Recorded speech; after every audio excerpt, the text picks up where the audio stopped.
제가 이번 이제 특세를 통해서 또 새벽 예배를 준비하면서 하나님 주시는 마음에 단어가 있었어요.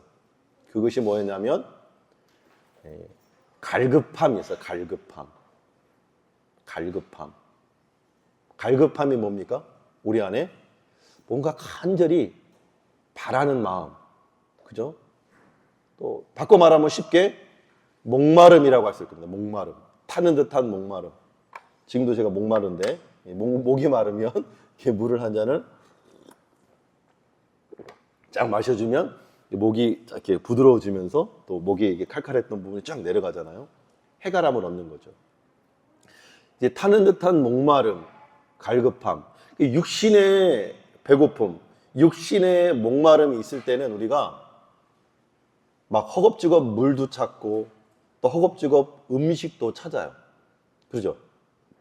그런데 우리 영적인 목마름, 영적인 갈급함을 우리가 그렇게 목말라하고 배고파한 적이 있는가? 너무 배고파서, 너무 목말라서 막 진짜 벌컥벌컥, 응? 벌컥벌컥 이렇게 마신 적이 하나님의 말씀을 또 하나님의 영적인 은혜들을 사모하며 간절히 기도하고 눈물을 흘렸던 때가 있는가? 저 자신을 좀 돌아보게 됐어요. 감사하게도 어릴 적에 이 작은 아버지죠, 삼촌이 무섭게 하기도 했고, 그때 당시에는 이제 몽둥이와 매와 폭력이 가정에서 허용됐던 시대라 매로 다스렸죠. 초등학교 5학년 때인가요? 시골에 내려갔는데 첫날에는 8시까지 자게 해주시더라고요. 초등학교 5학년이에요. 8시까지 자게 해주셨는데 8시 그 다음 날에는 7시가 돼도 안 일어나니까 갑자기 깨워요. 갑자기 깨우더니 그 집 근처에 드들강이라고 있었어요. 드들강으로 딱 가시더니 빨래터가 있었는데 빨래터 하는 터만 얼음이 녹고 강이 얼었어요. 흐르는 강이 얼었는데 할아버지가 우통을 벗으시면서 내가 먼저 들어갈 테니까 너희들 따라 들어와라. 너희들 정신 상태가 썩어 먹었다. 정신 개조를 시켜준다고 거기서 먼저 들어가겠다는 거예요. 우리 어머님 모르시는데. 이런 비하이 지금 지났으니까 웃으면서 이야기할 수 있는 거죠. 초등학교 5학년으로서 이게 너무 당황스러웠죠. 삼촌은 언제나 만나면 맛있는 거 사주고 용돈 주고 잘해주는 삼촌이었는데 이제 그분이 은혜를 받고 또 하나님의 사명을 감당하고자 뭐 교회도 하시고 또 찬양팀도 이렇게 찬양선교 병원마다 찬양선교도 다니시려고 이제 우리 삼형제를 불렀었는데 우리 작은 형님 그때 중학교 1학년이었죠. 나는 초등학교 5학년이었고 큰 형님은 그때 대학 시험 때문이었나 못 내려왔던 걸로 기억이 있어요. 우리 아들 둘만 작은 형님하고 나하고만 갔는데 거기 가가지고 쫄아가지고 겁만 주고 들어가지는 않았어요. 저게 겁만 주고 내일부터 또 일찍 일어날 거야? 네, 알겠습니다. 그 다음 날부터 6시에 기상을 했어요. 6시에 기상을 해서 아침에 이제 국민일보 지국장이셨는데 국민일보 신문을 갖다가 오늘의 말씀이라는 게 있어요. 그걸 큐티를 하면 하루에 100원, 30일을 하면 1,000원을 플러스해서 4,000원 용돈을 주셨어요. 그리고 겨울마다 여름마다 기도원을 항상 데려가셨어요. 오살리 금식기도원, 강남 금식기도원, 또 전라도의 여러 가지 그 무슨 기도원이었었는데 이름이 까먹었는데 그 기도원으로 이렇게 항상 데려가셔서 초등학생인데 3일씩 금식을 시켰어요. 어린 아이니까 금식이 뭔지 몰랐어요. 그냥 밥 먹으면 안 되고 물만 먹어야 된대. 그리고 보리물도 안 된대. 하얀 물만 먹어야 된대. 그래서 그런가 보다 하고 이제 못 모르니까 그냥 시키는 대로 했죠. 그랬는데 너 친구가 기도원 가니까 또 다른 친구가 막 땅콩을 맛있게 먹고 있는 거예요. 그래서 그 친구가 땅콩을 우리에게 하나, 나에게 하나, 우리 작은이 같이 줬나? 하나를 줬는데 그걸 먹었는데 엄청나게 혼났던 기억이 있어요. 근데 여름마다 겨울 방학 때마다 꼭 3일씩 기도원 데려가서 3일씩 금식을 했어요. 근데 3일씩 금식을 하니까 무엇이 유익이냐면 못 모르고 했는데 지나고 보니까 그게 신앙의 교육이었고 신앙의 엄청난 훈련이고 유익이 되었던 것 같아요. 3일씩 금식하고 오면 인내를 배워요. 인내, 참아내는 것을 배워요. 결핍을 배우는 거죠. 그리고 갔다 오면 이틀째부터 3일째부터는 물이 달아요. 물이 달고 편식이 사라집니다. 물이 달고 편식이 사라지고 다 먹는 생각밖에 안 나요. 먹는 생각밖에 안 나요. 아유, 금식 안 할 때 치킨이 먹고 싶었는데 그거 끝나면 꼭 먹어야지. 그리고 끝나면 우리 어머님이 콩나물죽을 해주셨어요. 그게 그렇게 맛있어요. 지금도 생각이 나요. 콩나물죽을 해주면 한 솥을 해주면 삼위대가 끼니도 없어요. 그냥 눈 뜨면 한 그릇, 1시간 지나면 또 한 그릇, 2시간 지나면 또 한 그릇. 그냥 아침, 점심이 되기 전에 다 없어진 것 같아요. 그래서 막 너무 많이 먹으니까 또 얼굴이 또 팅팅 붓고. 그런 신앙의 추억들을 갖다 보니까 어떤 유익이 있냐면 삼촌이랑 좀 떨어져서 다시금 이제 어머니 품으로 너무 힘들어서 도망쳐 나왔었어요. 우리 작은 형이 먼저 도망쳐 나왔다가 잡혀가지고 정식으로 이제 어머님께 SOS를 청해서 다시 어머님 곁으로 와서 어머님 품 안에 그 자유, 어머님 품 안에 그 어머니의 아들이라는 거, 친자식이라는 거에 대한 그 혜택과 기쁨과 감사와 사랑을 다시 한번 뼈저리게 느꼈던 시간이었던 것 같아요. 남의 머리가 아무래도 한 달이 건너 삼촌이다 보니까 아무리 신앙이 좋고 아무리 우리 조카들을 사랑한다고 해도 그 밥상에 올려진 후라이 하나에 시험이 들더라고요. 삼촌 옆에는 계란 후라이가 있는데 우리는 계란 구경도 못하는 거예요. 거기에서 오는 이 결핍이 있더라고요.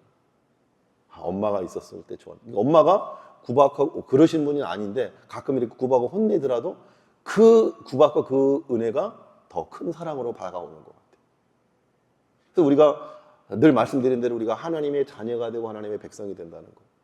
우리 민재가 지난주에 기도할 때 내가 우리 두 집사님의 얼굴을 못 봤는데 오늘 우리 현준이가 기도할 때 우리 두 집사님의 마음이 얼마나 간절하고 그죠? 함께 기도하는 것 같은 긴장감이 있었겠습니까? 그죠? 하나님이 우리를 대하실 때 그런 마음이시라는 거예요. 또 중요한 건 기도는 사실 의무이면서 책임이면서 사명이면서 특권이에요. 기도는 특권입니다. 아무나 기도할 수 있는 건 아니고요. 아무나 기도한다고 다 들어주는 게 아니라는 거예요. 하나님을 믿고 그분이 살아계신 하나님, 전능하신 하나님, 나의 아빠, 아버지 되신다는 사실을 믿는 자에게 주신다는 거예요. 아멘입니까? 이방인들이 하나님 알지도 못하는데 하나님한테 그냥 주문 외우듯이 구한다고 주는 그런 기도가 아니라는 거예요. 응답해 주는 기도가 아니라는 거예요.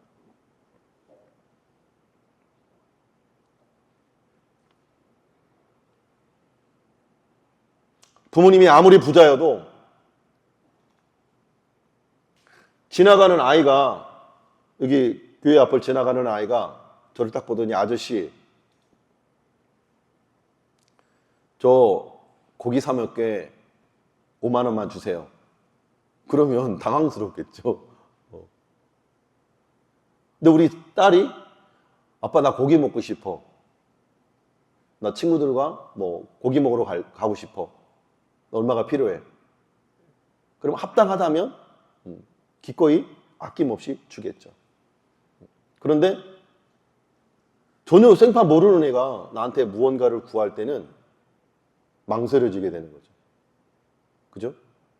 마찬가지예요. 하나님도 내가 하나님을 나의 아빠, 아버지로, 내 인생의 선한 목자로, 참 주인으로, 왕으로 인정하고 모실 때, 내 마음으로 그분을 영접할 때 나는 그분의 자녀가 되고, 자녀된 권세, 영접하는 자, 곧 그 이름을 믿는 자들에게는 하나님의 자녀가 되는 권세를 주신다고 말씀하시는 거예요. 자녀가 되는 권세가 뭐예요? 기도할 수 있는 특권이 있다는 거죠. 아버지께 구할 수 있는 특권이 있다는 거죠. 이번 수련회를 통해서 내 아빠, 아버지 되신 하나님 앞에 기도할 수 있는 그런 수련회가 되었으면 좋겠다라는 생각이 들어졌어요. 그래서 저희는 저는 모르겠어요. 여름이나 이 겨울만 되면 항상 거기에 가고 싶어요. 그냥 이 세상과 내 삶의 터전과 좀 분리돼서 완전히 고립돼서 하나님과만 1대1로 소통하고 교제할 수 있는 시간. 어릴 때 그 훈련이 참 중요한 게, 어릴 때 그렇게 훈련을 받았더니 제가 중학교, 고등학교 때 힘든 시기가 있으면 어디로 가냐면 기도원을 가더라고요. 혼자서도. 그래서 하늘산 기도원에 가방 메고 가서 혼자 있는 거예요. 그러면 큰형님은 짠하니까 막 따라와요. 따라서 바리바리 뭐도 챙겨주고, 혹시 이놈 금식하면 안 되는데 너 먹으면서 부르짖어야 돼? 먹으면서 기도해야 돼? 하나님 먹으면서 기도해도 다 들어주셔. 맨날 이렇게 신신당부라고 하지만 제게 주시는 감동은, 어릴 때 봐도 훈련이 있으니까, 굶으면 가난해지잖아요, 내 마음이. 결핍이 있으면 가난해지거든. 그래서 그 가난함 속에서 겸손해지고, 내가 이 먹는 거 하나 때문에 이렇게 연약한 존재일 수밖에 없다는 것을, 유한한 존재일 수밖에 없다는 것을 깨닫게 되어지고, 그러면서 더 하나님을 의지할 수밖에 없는 그런 마음의 겸손함이 저절로 생겨나는 거예요. 금식을 통해서. 그래서 힘들고 어려울 때마다, 또 인생의 고비마다, 또 사업에 실패했을 때마다 하나님 앞에 가서 그냥 나 죽여주세요. 차라리 나를 죽이지는 살리든 하나님 뜻대로 해주세요. 땡깡도 피고 또 하나님의 은혜를 간구하게 되더라는 거예요. 그때마다 신기하게도 하나님 단 한 번도 외면함이 없이 말씀으로 응답해 주시고, 내가 가야 할 방향과 내가 왜 이 땅에 존재해야 되고 살아야 되는지 분명한 이유와 감사를 회복시켜 주시는 것을 경험했어요. 제가 주안에서 야미 버블이라고 크리스찬 비전 카페를 하고 싶은 꿈이 어릴 때부터 있었어요. 왜냐하면 우리 때 이 청소년 시기에 중고등학교만 돼도 이 유흥의 문화, 술 문화, 담배 문화, 당구 문화, 이런 이 노래방 문화가 우리 청소년들 사이에서도 막 이렇게 우후죽순처럼 퍼져나가던 시대였었어요. 지금도 뭐 말할 것 없죠. 음지에서. 요즘은 뭐 마약도 손쉽게 이 아이들이 구할 수 있다고 하니까 더 심해졌겠죠. 근데 그런 문화를 경험하면서 아이들이 왜 이런 문화에 빠질 수밖에 없는가 고민하게 됐어요. 그래서 이들에게 대한 문화가 필요하지 않겠나. 대한 문화. 그 대한 문화가 좀 이렇게 크리스찬들이 모여서 우리 카페, 지금처럼 그때는 또 카페가 활성화되지 않았었거든요. 커피 프린스인가? 그 드라마가 하기 전이었으니까 2003년 군 전역하고 2003년, 2004년쯤이었으니까 주안역 바로 앞에다가 야미 버블이라고, 그래서 예배로 찬양으로 시작하고 항상 찬양을 틀어놓고, 그 당시에는 커피숍에도 담배를 허용했어요. 이제 술, 담배 뭐 이렇게 드링크 칵테일 같은 걸 허락했는데 그런 걸 이제 다 일제 배제하고 그냥 생과일 주스와 그냥 샌드위치만 취급하는 그런 그 카페를 이제 저만의 사업을 하려다가 자금이 없으니까 이렇게 아는 사장님 통해서 시작을 했는데, 안 되는 가게에 들어가서 막 살려놨는데 그 틈을 타서 부동산에 넣어가지고 이제 저랑 상의도 없이 팔아버린 거예요. 주인이 팔아버린 거예요. 근데 그분이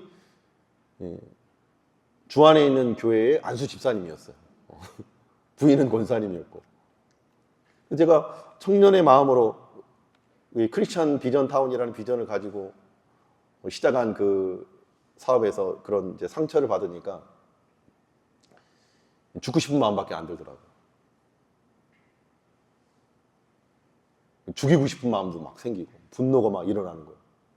그래서 이제 오살리 금식 기도로 갔죠. 죽여달라고. 하나님, 차라리 이 가치 없는 세상, 의미 없는, 난 하나님의 영광을 위해서 살겠다고 내 삶을 드렸는데 하나님 나의 삶에 이런 시련을 주시니 이 세상을 살 가치가 없다고 하나님 죽이든 살리든지 무기한 금식에 들어간 거예요. 그 실패의 그 끝자락에서 하나님 앞에 기도하고 3일 동안은 먹을 것이 막 생각나요. 근데 4일이 지나면 하얘져요. 생각이 안 나요. 그리고 정신이 또 더 또렷해져요. 더 선명해지고 더 또렷해져요. 그러면서 말씀이 읽히는 거예요. 그러면서 그때 군대에서 구약 1독, 신약 3독을 했는데 그 이후로도 계속 읽어나가는 중에 그 기도원에서 성경을, 구약을 그 전에 다 읽고 신약을 읽고 있었는데 요한계시록까지 완전히 다 읽게 된 거예요. 그리고 아브라함 이야기를 읽는데 아브라함이 이삭을 바치던 장면에서 하나님이 나의 마음을 터치해 주신 거예요. 너의 꿈, 너의 비전, 너의 엄밀한 의미에서 그 야망 포기하고 나한테 바치라고 하는데 그건 너 드릴 수 없니? 그런 마음을 주시는 거예요. 그는 그 기도 가운데 내가 깨달은 게 뭐였냐면 이 내 내면의 그 성공욕, 야망이 자리 잡고 있는 것을 발견했어요. 23살, 24살에 군대 전역하자마자 사장님 이야기를 듣고 점장님 이야기를 듣고 직원들을 부리고 주안역 앞에서 카페를 운영한다는 게 좀 멋들어지잖아요. 그 돈도 잘 벌어. 멋지게 뽀대 나잖아요. 너 돈 번 거 갖고 하나님 앞에 헌금도 해. 멋지잖아요. 그 내 내면 중심에는 뭐가 있냐면 나의 의, 나의 이름, 나의 영광을 구하고 있는 야망이 있었던 것을 발견한 거예요. 하나님 그거를 원치 않는 거예요. 수많은 돈, 수많은 헌신, 하나님 원하지 않는 거예요. 내 중심을 보시기 원하셨던 거예요. 너가 이 독자 이삭보다 나를 사랑하느냐? 너의 이 꿈, 크리스찬 카페, 사장님, 돈 많은 사업가, 장로, 헌금 많이 하는 장로, 그를 꿈꾸고 있었던 나의 야망을 완전히 내려놓게 하시는 거예요. 황민아, 그거 나한테 줘. 그거 네 거 아니잖아. 내가 달라는데 줄 수 있어? 그래서 감사할 수 있어? 그 마음을 깨닫고 하나님 앞에 하나님 회개의 눈물을 주시는데 그냥 계속 울었던 것 같아요. 계속 그 말씀에서 무너져서 계속 울었어요. 1시간이 되고 2시간이 되고 눈물밖에 안 나와요. 회개하는 그 끝자락에서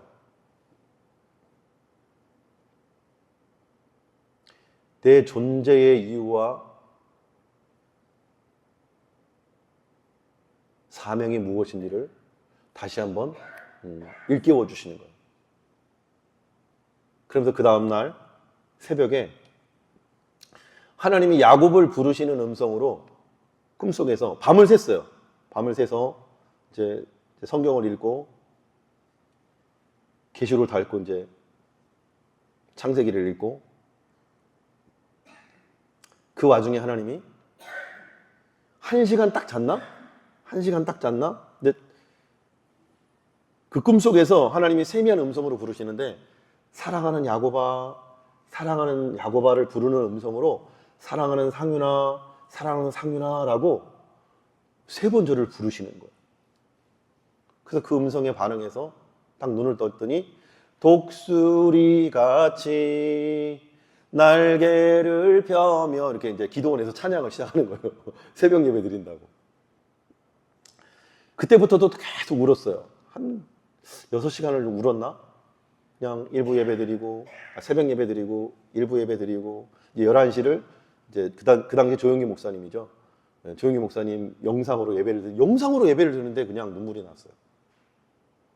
그때 예배가 다 맞춰지고 한참을 울었는데, 끝나고 딱 나왔는데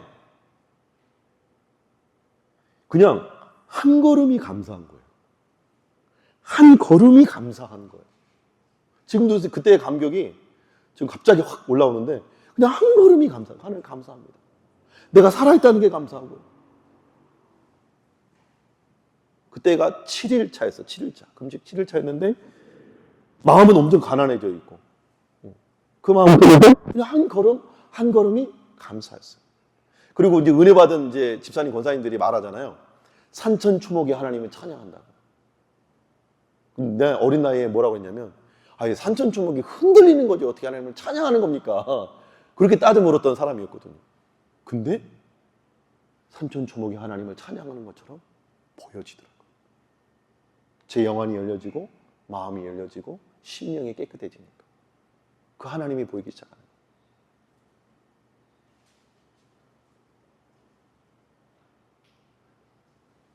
그리고 나서 3일을 더 하나님 앞에 잠잠히 묵상하고, 이제 이후로 나는 그러면 어떻게 살아가야 합니까? 그렇게 하나님 기도하는 가운데 공부할 마음을 주셨어요. 네가 실패한 이유가 뭔지 더 배워야 되지 않겠니? 뒤늦게 대학교를 들어가게 된 거예요. 그때의 실패가 아니었다면 지금의 저는 또 없었겠죠. 학사가 있었기 때문에 바로 또 신대원으로 진학할 수 있는, 신학을 할 수 있는, 또 일반 학문을 하고 또 신학을 했기 때문에 저의 늘 언제나의 고민과 씨름은 이 말씀이 신학으로, 관념으로 남는 것을 되게 부담스러워해요. 그래서 이 말씀이 나랑 뭔 상관인데, 그래서 이 말씀이 나의 삶, 나 발 딛고 서 있는, 지 먹고 사는 현실이 눈앞에 있는 우리들에게 어떤 의미인데? 라는 질문을 끊임없이 줘요. 그러면서 고민하는 거죠. 이 땅에 발 딛고 사는 사람들의 고민이 뭐예요? 먹고 사는 거죠. 성공하는 거죠. 오늘 이 본문 말씀에 보면 17절 말씀 타치 한번 해줄래요? 하면 누구든지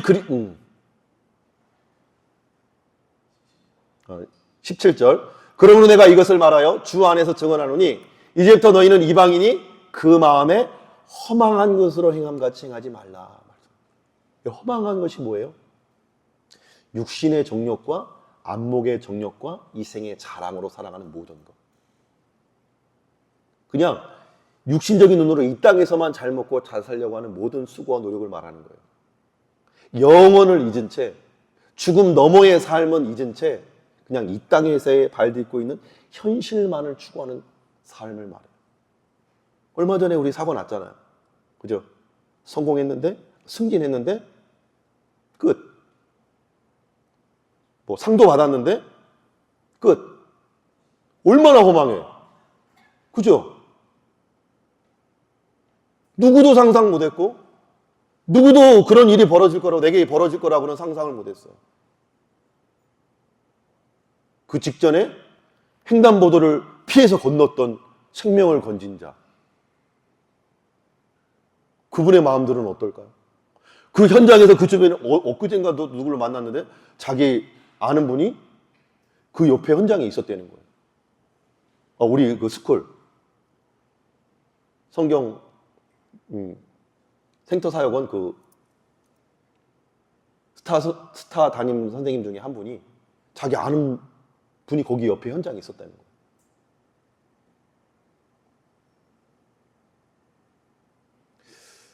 우리 인생은 정말 내 한 치 앞을 내다볼 수 없고 내일을 내다볼 수 없는 삶인데 그냥 썩어져갈 이 땅의 삶 한번 밀면 끝인 인생을 위해서 열심히 살아가는 거예요. 앞도 안 돌아보고 뒤도 돌아보지 않고 근데 어느 날 영혼을 준비하지 못했는데 예수님을 내 마음으로, 내 생각으로, 온 삶으로 온전히 믿고 의지하지 않은 삶을 살다가 어느 날 하나님이 너 오늘까지야 라고 그의 생명의 연한을 정했을 때 얼마나 당황스럽겠냐는 거예요.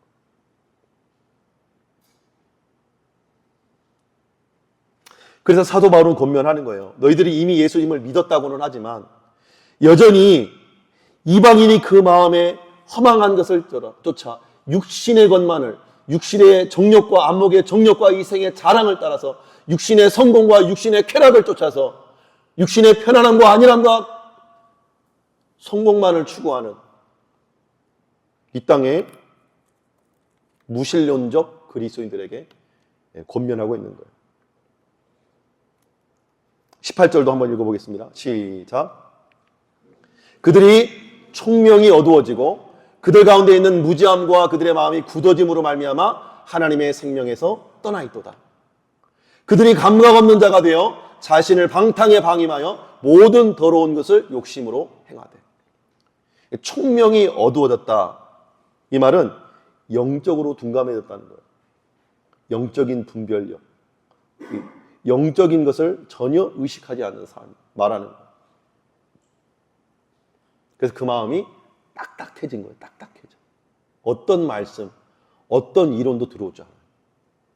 여러분 제가 지난번에 틀린 것이 아니라 다르다고 그랬죠. 우리 서로가. 다름을 인정하고 존중해 줘야 된다고 했죠. 근데 이것의 맹점이 또 하나가 있어요. 나는 다르니까 나는 있는 그대로 받아들여. 나는 변하지 않을 거야. 심지어 성경 말씀에 비쳤을 때에 틀렸어. 거짓을 말하고 음란을 행하고 도적질하고 탈세하고 속이고 분내고 그런 틀린 거잖아요. 그죠? 남을 미워하고 시기하고 질투하고 그건 틀린 거잖아요. 그걸 다르다고 말할 수 있어요? 아니죠. 그건 틀린 거예요. 말씀의 거울에 비춰서. 그죠? 거짓은 틀린 것이고 음란은 틀린 것이고 방탕함도 틀린 것이고 죄도 틀린 것이고 미움도 틀린 것이고 시기도 틀린 것이고 분냄과 속냄도 틀린 것이고 그건 어떻게 나가요? 고쳐 나가야겠죠. 말씀의 기준을 따라서.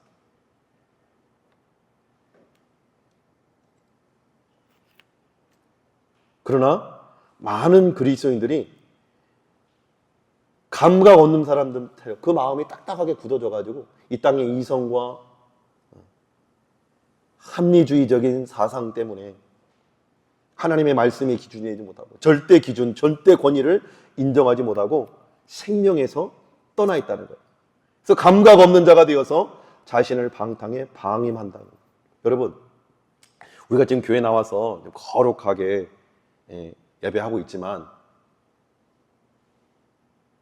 우리의 내면, 우리의 중심, 우리의 일거수일투족의 삶을 비디오로 여기 틀어준다면, 그죠?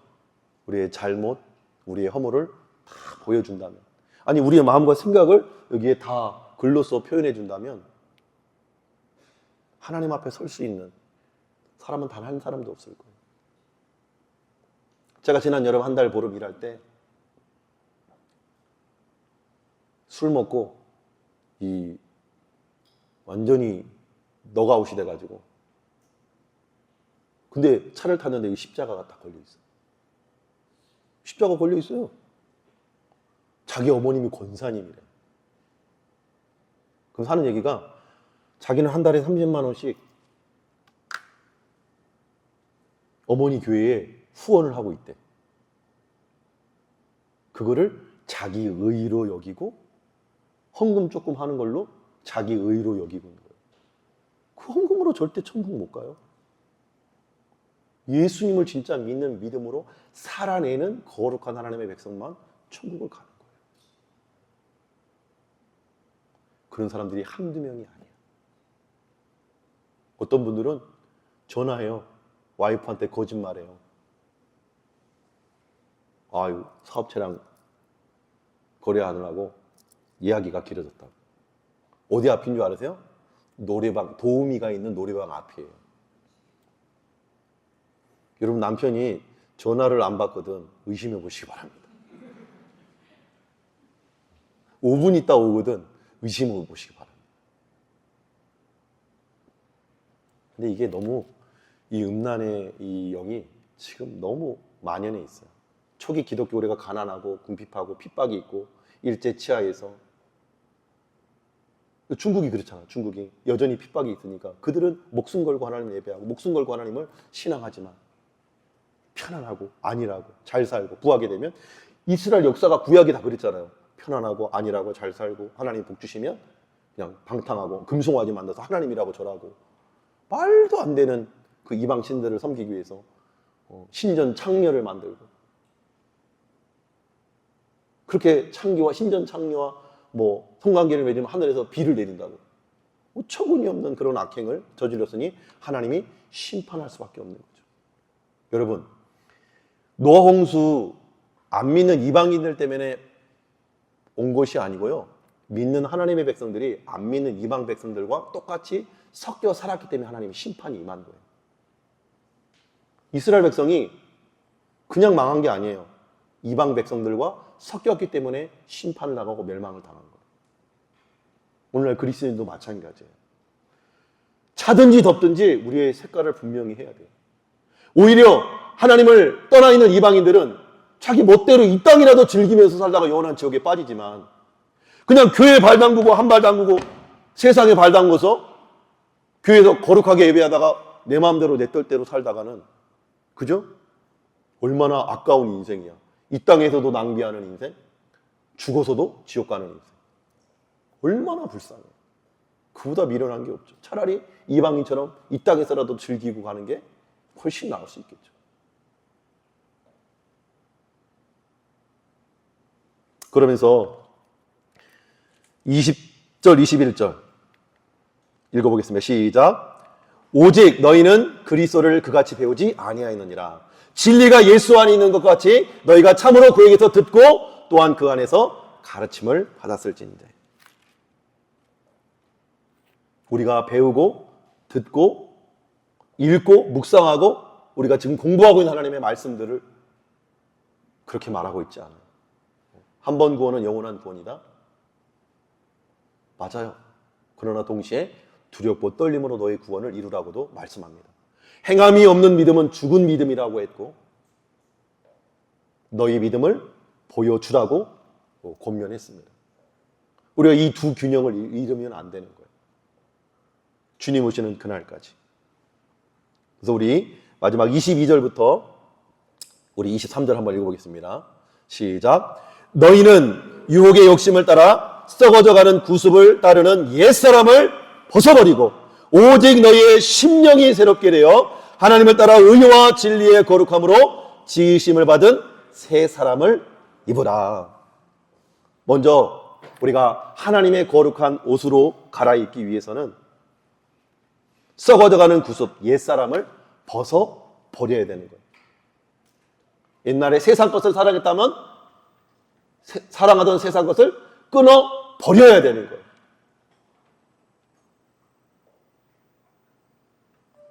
하나님께서 금하시는 거짓, 우상숭배, 하나님보다 더 사랑하는 것, 불순종, 미움, 시기, 질투, 교만, 의심, 두려움, 이 모든 것을 다 하나님 앞에 내려놓고 새롭게 되어야 되는 거예요. 근데 그것이 내 힘으로만 안 되더라고요. 우리 인간의 노력과 열심만으로 안 되더라고요. 그래서 여기 23절에 오직 너희의 심령이 새롭게 되어, 여기 원문을 보면 푸뉴마라고 되어 있어요. 성령으로도 번역이 될 수 있어요. 우리의 영, 성령으로 새롭게 될 수 있다는 거예요. 하나님의 영이 우리 안에. 여러분, 내가 지식적으로 이 성경을 많이 안다고 해서 변화되는 게 아니더라고요. 성경을 많이 읽고 많이 공부했다고 해서, 강의하고 가르친다고 해서 하나님의 말씀대로 사는 건 아니더라고요. 하나님을 인격적으로 만나고 경험하고 체험한 사람, 한 절 말씀이라도 내 말씀으로, 하나님의 말씀으로 여기는 그 한 사람이 말씀에 순종하고 헌신하더라고요. 아브라함이 하나님을 믿음에 그 당시에 성경 66권 없었어요. 하나님의 말씀 한 절이었어요. 그 말씀에 순종했더니 믿음의 조상이라 일컫는 하나님의 사람으로 의롭다고 여겨주신 줄 믿습니다. 성령으로 가능하다니. 그래서 오늘 이 시간 기도할 때 또 이번 수련회를 기다리면서 사모하는 마음을 가지고 하나님의 영이 우리를 다스려 주시기를, 하나님의 영이 우리를 통치해 주시기를, 말씀을 생각나게 하시고 말씀을 깨닫게 해주시는 영으로 임마누엘 임하여 달라고. 24절의 말씀처럼 하나님을 따라 의와 진리의 거룩함으로 지으심을 받은 새 사람으로 거듭나는 저 여러분 될 수 있기를 주님 여러분 축원합니다. 축복합니다. 우리 찬양.